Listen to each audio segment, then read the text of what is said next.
Everybody, Joe DeLeone here with Ryan Roberts. Ryan Roberts is on the scene at the NFL Combine. We've got a lot that we're going to talk about in regards to the NFL Draft, particularly an update regarding the Jalen Carter situation. Also going to get some thoughts on Ryan's situation and things that are going down at the NFL Combine. We tried, Ryan. We tried. We only got the 500 likes. I was not able to make the trip. Not to rub it in too much. We still have time. It's not over yet. Well, how am I supposed to drive for something that's going to take me 2 days if it doesn't get done by the end of today? I'm going to get there at the end of the drills on Sunday. Like my favorite comment on that thread was, Joe, there's a thing called an aeroplane that people have invented. That they didn't get the bit. They didn't understand the bit. The bit was that I tried to book a flight. They were $900, and I was like, okay, this doesn't make sense. And the joke was, I will drive, which is outrageous if it got 1,000 likes. But you call yourself an NFL draft analyst, man. I'm getting all the scoop and intel here, and you're just sitting in Cali drinking Mai Tais by the beach and do whatever the heck you do, man. I will be there next year. There were extenuating circumstances that prevented it from happening, but Ryan, I will be there next year. Separate from that, though, you are at the NFL Combine, and you have discussed with me, and you've talked to me. You've already been getting some scoops, and we're going to talk about the biggest headline, obviously, the Jalen Carter stuff towards the end of this. But what have you been hearing? Is there anything that's kind of stood out to you, or just things that in general you want to pay attention to during the week that you're excited to get caught up on? I mean, there's a lot of things, honestly, man. Like, I went out last night, and it's just, we went to one spot in particular where I just felt like the information was flowing, man, just like flowing out there. But I think that the cool thing today was that there was some media availability, obviously, right? So you got a chance to talk to some of the defensive linemen, some of the linebackers on the podium. And I came away with a lot of tidbits I think are pretty exciting. I think the first one, Joe, if I may, I want you to picture a young Myles Murphy in your mind for a second. All right. Picture a Myles Murphy in your minds at 6'5", 275 pounds. They asked him, Myles, what are some goals you have this week? He responded, I want to run 4.55 in the 40 at 275 pounds. 4.55? Is he going to run a 4.55? He said that was his goal, man. He wants to run a mid 4.5 at the Combine this week. And I mean, if he said it so confidently, I am led to believe that he must be testing in that ballpark, like coming up to the event, which is just. He's that good of an athlete. I could totally see that being a realistic possibility for Myles Murphy. I think it could happen. I mean, he was very confident about it. He talked a lot about his body transformation as well, which I thought was super interesting. He came to Clemson at 265 pounds. He said that he got up actually to he was 265 during his freshman year, like before his freshman year, because he early enrolled. He got up to 280 pounds, he said, but it was not a good 280 pounds. He said he went from like 12% body, 12% body fat to like 18% body fat in one off season, man, because he was just eating and eating and eating.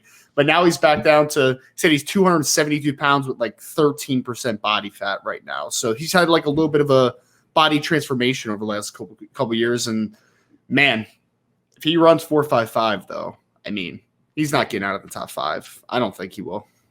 Yeah, no, he's a freaky athlete, and especially with some of this reshuffling potentially on the board. Myles Murphy, strangely, has been kind of discounted with guys like Tyree Wilson, who's not testing, and guys like Lucas Van Ness surging up boards. What were some of the other rumblings you've kind of been getting, or just things that has caught your attention so far in Indy? I love Nick Herbig from Wisconsin's media availability, man. He was energetic. He was entertaining. I didn't know much about him other than, he's a Hawaii kid, right? Like he went to St. Louis in the state of Hawaii. Him and Jordan Botelho for Notre Dame. Botelho? Mm-hmm. They were actually teammates at St. Louis in Hawaii, and they came out the same year, dude. Could you imagine both those dudes screaming off the edge for a high school kid? Like, oh, man. But he had the one-liner of the day, Joe. The one-liner of the day. Maybe not, actually, because Nolan Smith was like magnificent in his openings, in his opening conversations. But Nick Herbig was asked, "What is your response?" I think Corey Kinnan was one that asked him this actually. He said, "What is your response to people that think that you're too small to play on the edge?" And his response, "Dynamite comes in small packages." That's it. That's all he said, man. I was like, spicy answer right there. I like yeah, that. man. You could tell that he had it prepared. You could tell that it was on his mind. But it was great, man. It was great. It was just a one-liner. You know, he said it playfully, but you could tell that like, he's actually like, I'm serious right now. Like, I can do whatever a team needs for me to do. So I thought he was awesome. The other guy that I wanted to highlight, because I think that he is a player that we've talked about a ton, Diane Henley, who is the linebacker, obviously out of Washington State, former Nevada Wolfpack. Joe, I knew that he was a converted player from a different position, but I didn't know how crazy this was, man. Do you know the first position that Diane Henley played? Running back? Wide receiver. He was a wide receiver. Yeah. I think he eventually switched to running back, to your point. Then he went to safety and then into linebacker. I mean, that's versatility, man. That's a wild transformation as far as positions that he plays. And he would not answer the question about what he's going to run in the 40, but I've heard rumblings that it could be in the 4.4s for Diane Henley. So, yeah. That would be very, very big for Diane Henley, who has been a riser so far during this process. So that one's a really fun one to pay attention to. Before we continue on with this video, I just want to tell you folks about an exciting new partnership that we have with this channel with Underdog Fantasy. Ever since I joined, I've been having so much fun. There are so many different exciting games that make watching games during the offseason more exciting. I'm not the biggest basketball fan, but it has made it way more entertaining since I found Underdog Fantasy. And my favorite game to play so far, which I think you should try out, is Pick'em. It is so easy to play. Just pick higher or lower on your favorite player's stats, and you can win up to 20 times your money in a single night. Underdog keeps it simple with their easy-to-use website and mobile apps. Pick between 2 and 5 players to fill out your Pick'em slip, get every pick right, and take home some cold hard cash. Use code HACK, H-A-C-K, HACK, like the name of this channel. Use code HACK to get your first deposit doubled up to $100 by Underdog. Go sign up. You won't regret it. You're going to have a blast. Check out Underdog Fantasy. I also want to tell you folks about our other recurring sponsor that we have on this channel, that being BetOnline, betonline.ag, which has all the updated odds, news, and anything for sports betting. It's my go-to source for when I want to be betting specifically on games. I love betting on college basketball or the NBA, especially, again, during the offseason. Always looking for more fun ways to be focused in on some of these other sports. BetOnline.ag and use promo code BELIEVE50. It's promo code BELIEVE50 to get 50% welcome bonus on your first deposit. BetOnline, where the game starts. Ryan, I want to get to the Jalen Carter stuff, though.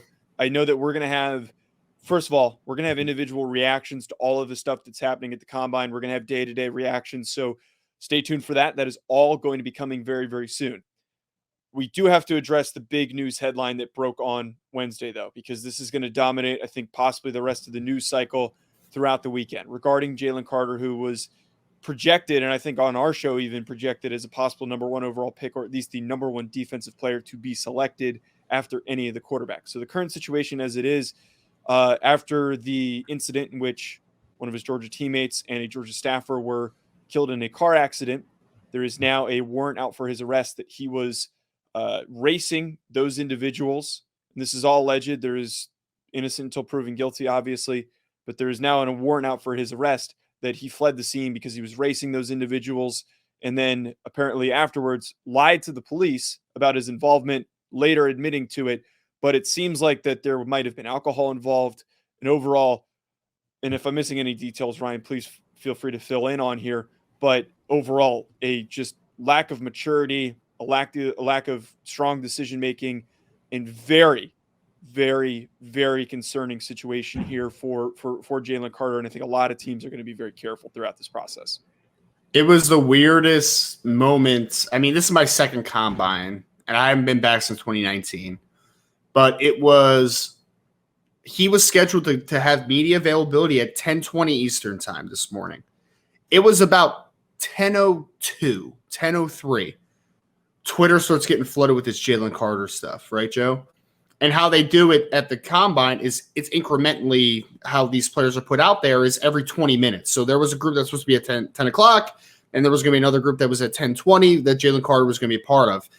For 15, 20 minutes, no exaggeration, no one came to the podiums. And I mean, I'm sure, and this is speculation on my part, but you paint the picture a little bit on this one. I'm sure that there was some stuff happening behind the scenes and probably some conversations of like, hey guys, like this is happening. Let's leave this conversation alone. We're not going to hit on this. And unfortunately, Jalen Carter was not a part of the media availability today, man. So it was, first and foremost, you hate when this stuff happens, right? Because at the baseline, 2 people died. Yes. Let's not look past that, right? Like it's not like a racing incident where 4 guys got pulled over. People died. People died, and there was alcohol involved, which just makes it a very, very scary situation. Yeah. 2 people lost their lives tragically. And that's the starting point that we need to mention because they deserve that. Their families deserve that. That's the attention that needs to be talked about because it was a tragedy.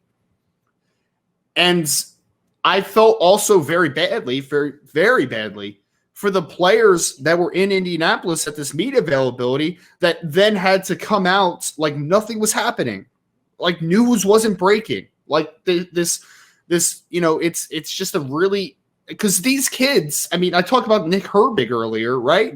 Nick Herbig was talking about how he's been prepping for this in his mind his entire life. Like that's his moments, right? And unfortunately, the players are, inconsequently, they're affected by this, and then their moment is taken a little bit. But at the core, man, I mean, first and foremost, I think Jalen Carter, after watching the 2022 film of him and Will Anderson, because that's the conversation that's been back and forth of Will Anderson versus Jalen Carter. I think Jalen Carter is the best player in the 2023 draft, just from a pure talent level perspective and impact perspective. Like that's my opinion. Anytime something like this happens, it's just a shame, man. Like it really is. Because look, you made a terrible mistake. You doubled down on that terrible mistake though by fleeing the scene and then lying afterwards. It's just not. It's just an all-around bad look at the end of the day. And there's going to be a conversation that needs to happen because again, like you said, innocent until proven guilty. We'll wait and see all the facts when they come out because they will come out. It always does. But my initial thought was, how does this affect Jalen Carter long term as far as where's he going to get drafted? Where's he going to get slotted? Is he going to get an opportunity? There's a lot of questions that's kind of hit your mind. But at the core, at the foundation, Joe, it was a terrible decision. A terrible decision. It was a tragic moment where people lost their lives. And a person that was directly involved in it made a even worse decision than the initial decision, right? And there's a lot that needs to get combed through. There's a lot of questions that are going to be asked. There's a lot of legal actions that are going to be had. Like, there's a lot of stuff here, man, and it is weird to unpack and it's weird to unround, but it's incredibly unfortunate and sad that a tragedy that we already had to deal with, that Georgia football had to deal with, that these families had to deal with, is now coupled with the fact that there's another bad decision wrapped on top of an already bad decision that cost people their lives. It's just very unfortunate, man. Yeah, and again, this is all still alleged and everything still needs to be confirmed. Jalen Carter did release a statement. In the statement, he says, "This morning I received a telephone call from the Athens, Georgia Police Department informing me that the 2 misdemeanor warrants have been issued against me for reckless driving and racing. Numerous media reports also have circulated this morning containing inaccurate information concerning the tragic events of January 15th, 2023. It is my intention to return to Athens to answer the misdemeanor charges against me and to make certain that the complete and accurate truth is presented. There is no question in my mind that when all of the facts are known, that I'll be fully exonerated any criminal wrongdoing." So, first of all, that's a very lawyer statement, PR statement. I don't think that Jalen won't get to play in the NFL. Like, Jalen's going to play in the NFL. But I look at 2 recent examples that are different but can be drawn upon. And I think that in any of these situations, we need precedent to determine how this is all going to play out.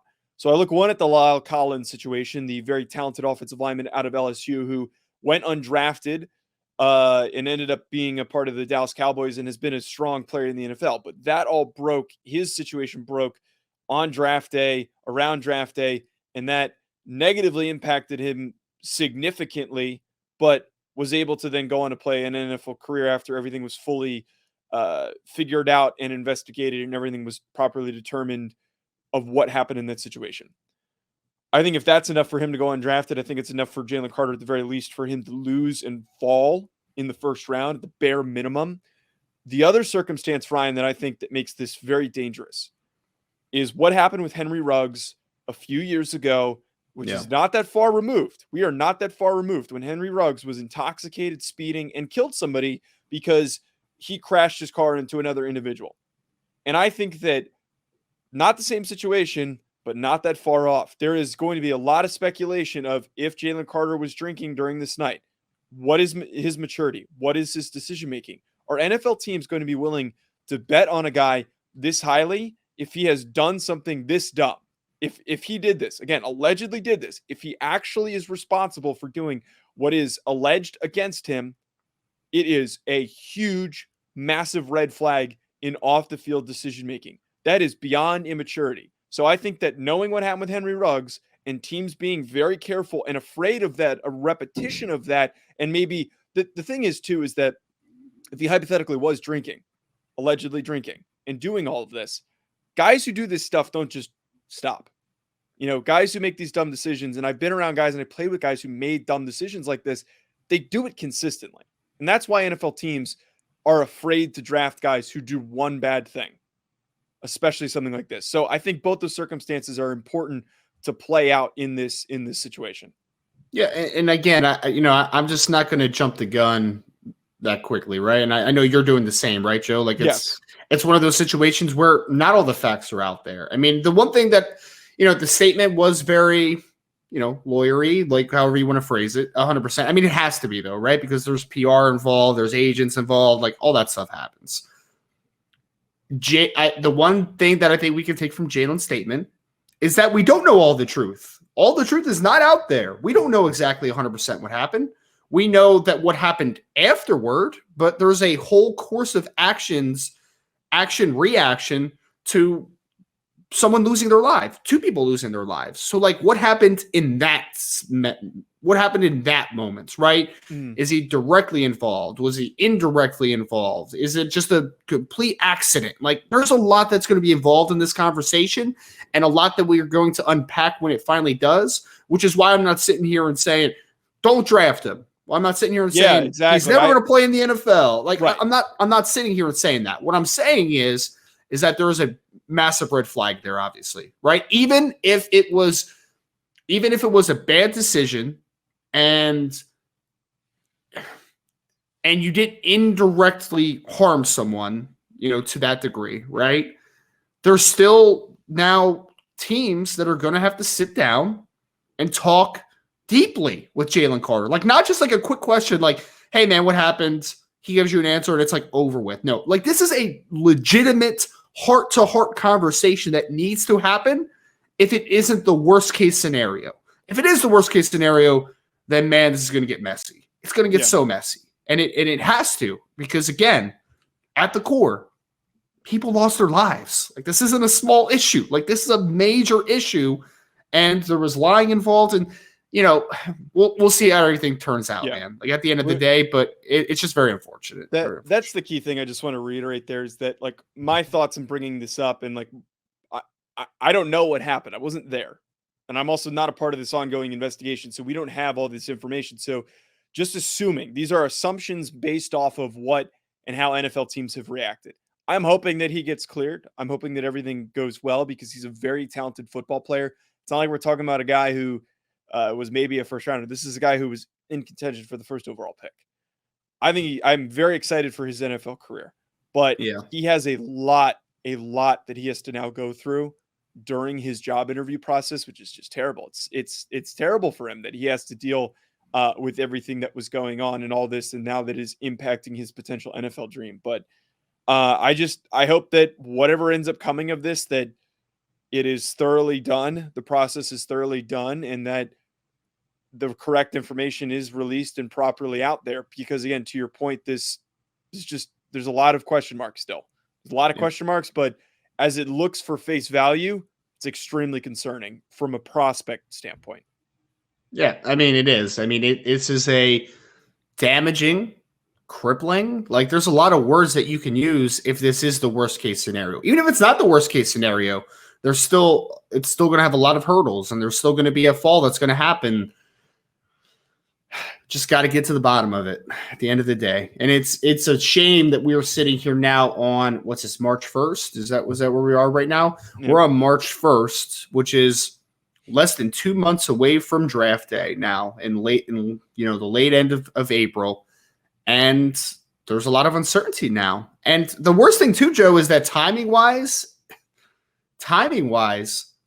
are we going to get all the facts by the time April comes around? Or is this going to be something that's going to be understood and, have a resolution by draft day? I don't think it is. No. Investigations never happen this quick. Never happen. That's why I'm wary that it's going to hurt him, because even if, no matter what, like even if he's cleared, again, everything's all alleged. If he's cleared, there's no way that it's going to be done in the next month and a half. Exactly. Because those take time, man. They do. I mean, there's multiple sides, and there's investigating, and there's just going through the legal system in general. It takes forever. I mean, that's just kind of where it is. So we're not going to have a resolution. So the biggest question then in that fact is, if we do not have a resolution, we don't have a better understanding, is the team willing to draft him? Right? Like, are you with that over his head, without having a resolution firmly in pact, and it's the unknown right now, and without knowing 100%, where are you comfortable drafting him? Are you comfortable drafting him? I don't know the answer to that. It's a tough call. It's a tough call right now. Yeah, we'll find out how things play out, and we've got more coming up on this show throughout the weekend. But thanks for everyone who tuned in. Hopefully the rest of the Combine news is a little bit more entertaining, and a little bit we can turn the page on this and just let it play out, and then eventually react to whatever the final resolution is. But the NFL Combine is coming up, so stay tuned for more coverage coming your way. At Joe DeLeone at Rise and Draft. We'll be back.